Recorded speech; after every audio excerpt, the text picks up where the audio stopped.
दीदी का संदेश, साहब दीदी का उद्देश्य, उनकी मंशा को लेकर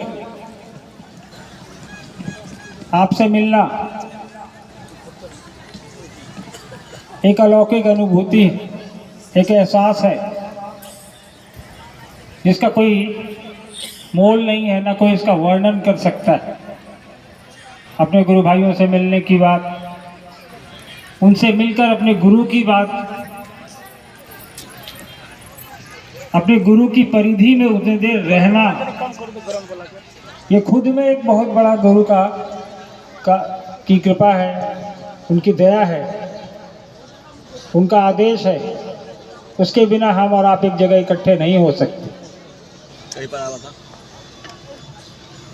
हम और आप यहाँ इकट्ठा हुए हैं, ये भी उन्हीं की दया है।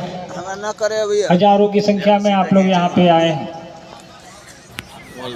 अपना समय निकाल कर आए हैं, घर छोड़ कर आए हैं, काम छोड़ कर आए हैं। सालों भर तो हम और आप काम करते ही रहते, वो काम भी महादेव की दया से ही हम और आप करते हैं। जीवन यापन का काम, सांसारिकता में जो भी हमारे आपके दैनिक जीवन में जो काम आता है, वो भी उनकी दया के बिना नहीं संभव है। लेकिन उनकी बात करना,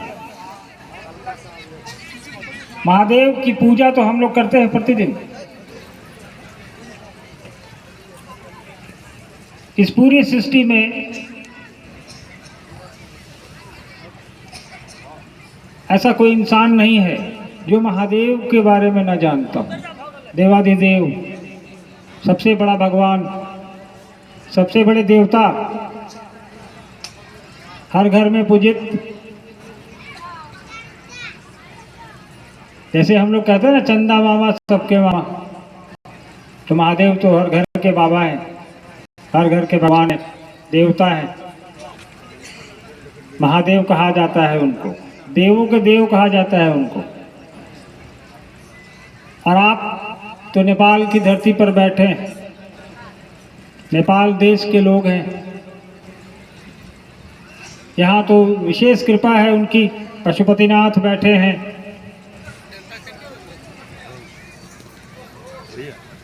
जलेश्वर जगह का भी नाम है। कल हम लोग गए भी थे जलेश्वर महादेव का, हम लोगों ने दर्शन किया, आशीर्वाद मांगा। हम और आप यहाँ इसलिए जमा हुए हैं कि महादेव का वो स्वरूप जो हमें आध्यात्मिक रूप से सबल बनाएगा।